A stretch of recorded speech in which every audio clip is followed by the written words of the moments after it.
Muy bien, continuando con el tema de regresión lineal, recordaremos que en un video anterior con esta base de datos que corresponde a 12 periodos de una gestión que tomábamos como la variable X y a 12 datos para como la variable Y que correspondía a la población, encontramos, bueno, completamos inicialmente esta tabla con la columna de X cuadrado, de Y cuadrado, del producto de X por Y habíamos generado la sumatoria de todas estas columnas. Eso nos permitía encontrar luego los valores de los parámetros A y B, ¿sí? Y encontramos el modelo lineal que nos permitía hacer proyecciones. Y posteriormente eso lo verificamos a través del coeficiente de correlación, que nos indicaba realmente el grado de dependencia entre estas dos variables. Nosotros vamos a confirmar eso a través de un análisis de varianza. Y en realidad las hipótesis que nos planteamos es en función a B. Recordemos que B es la pendiente de la recta de regresión muestral, porque está en base a este conjunto muestral de datos. Nosotros lo vamos a hacer para beta, que sería para la recta de regresión poblacional. De manera que debemos confirmar que beta es diferente de cero, porque eso nos confirma que sí existe pendiente poblacional, lo que nos confirmaría el uso de este modelo lineal. Muy bien, hemos hecho dos videos de la misma manera, hemos hecho la verificación a través de un intervalo de confianza, lo hemos hecho a través de una prueba de hipótesis y ahora lo haremos, como les mencionaba, a través de un análisis de varianza.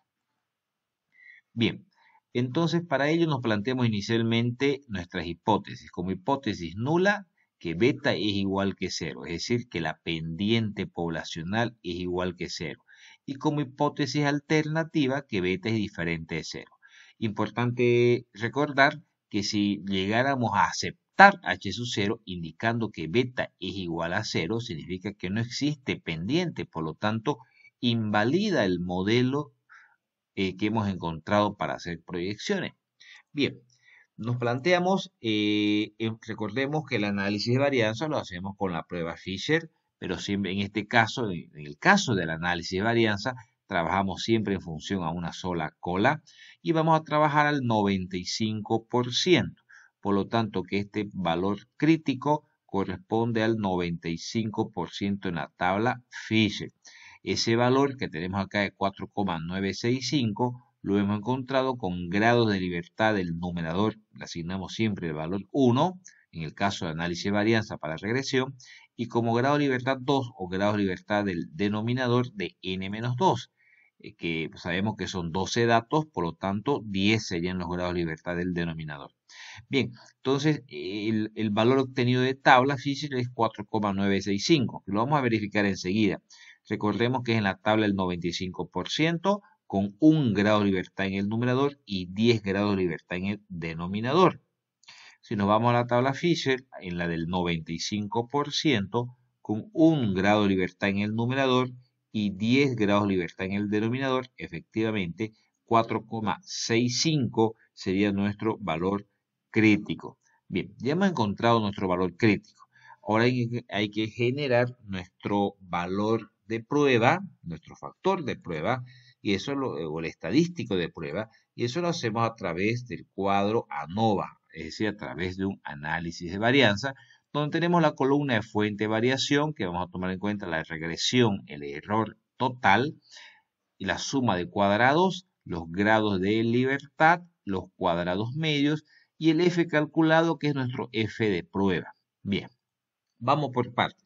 Primero encontremos la suma de cuadrados totales, que es igual a la sumatoria de la columna y al cuadrado menos el n, que es la cantidad total de datos, que es 12 en este caso, el promedio de la columna y de la tabla anterior que vimos, pero que hay que elevar al cuadrado.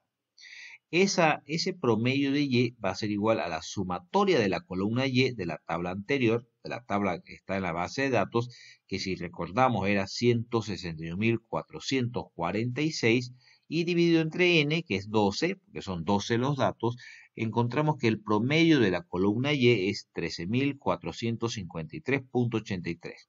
Bien, eso reemplazando en la fórmula de suma de cuadrados totales, teníamos en la tabla anterior este valor bastante grandecito como la sumatoria de las y al cuadrado. menos el n, que es 12, el promedio de y, que acabamos de calcular, pero elevado al cuadrado. Eso nos genera una suma de cuadrados totales de 18.810.183.97, como la suma de cuadrados totales. Valor que hemos traspasado aquí a nuestra tabla ANOVA. Muy bien. Posteriormente vamos a calcular la suma de cuadrados para la regresión, que es el SCR, que es igual al valor del parámetro B o la pendiente de la recta de regresión muestral, la sumatoria de la columna X por Y, menos el N, que es la cantidad total de datos, el promedio de la columna X y el promedio de la columna Y.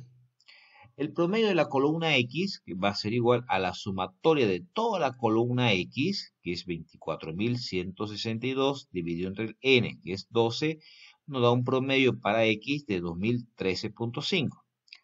Muy bien, reemplazando entonces en la fórmula para la suma de cuadrado para la regresión, recordemos que el valor de B, es decir, del parámetro B, era 361,538. De la misma tabla anterior, la sumatoria de X por Y correspondía a 325.123.221. El N, que es la cantidad total de datos, que son 12. El promedio de X, que acabamos de calcular aquí, que es 2013.5. El promedio de Y, que lo hemos calculado anteriormente, aquí está, que es 13.453.83. Bien, eso nos genera entonces una suma de cuadrados para la regresión de 18.720.632.87, valor que hemos traspasado también acá a la tabla ANOVA. Bien, y posteriormente sabemos nosotros que a partir de la fórmula general, la suma de cuadrados totales es igual a la suma de cuadrados de regresión más la suma de cuadrados debido al error. Recordemos que hemos hecho ya los cálculos anteriores para la suma de cuadrados totales, para la suma de cuadrados de regresión, y por diferencia podemos encontrar la suma de cuadrados debido al error, el cual nos da 89.551.5, valor que traspasamos también a nuestra tabla. Los grados de libertad en el caso de regresión toma siempre el valor de 1, en el caso del error toma el n-2, sabemos que n vale 12, menos 2 es 10, y para el total, que si bien no lo vamos a utilizar, corresponde al n-1, que sería 11. Esta columna de cuadrados medios, recordemos que se obtiene entre el cociente de la columna de cuadrados y la columna de grados de libertad. Es decir, que esta cantidad dividido entre 1, obtenemos los cuadrados medios para las columnas.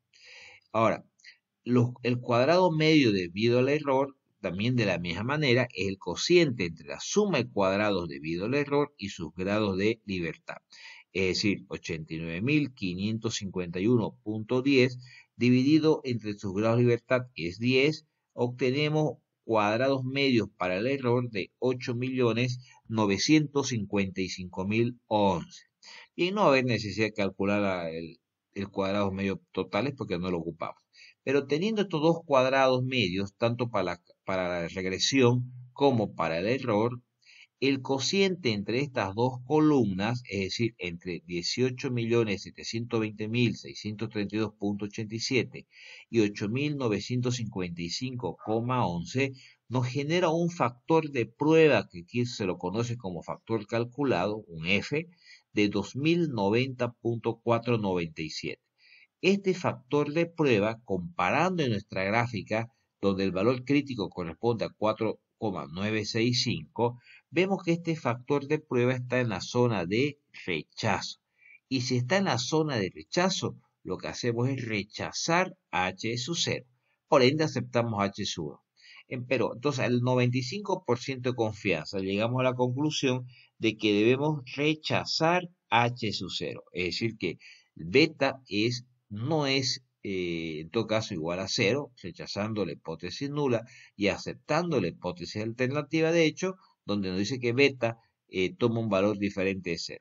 Entonces eso nos confirma entonces que efectivamente rechazamos h sub 0.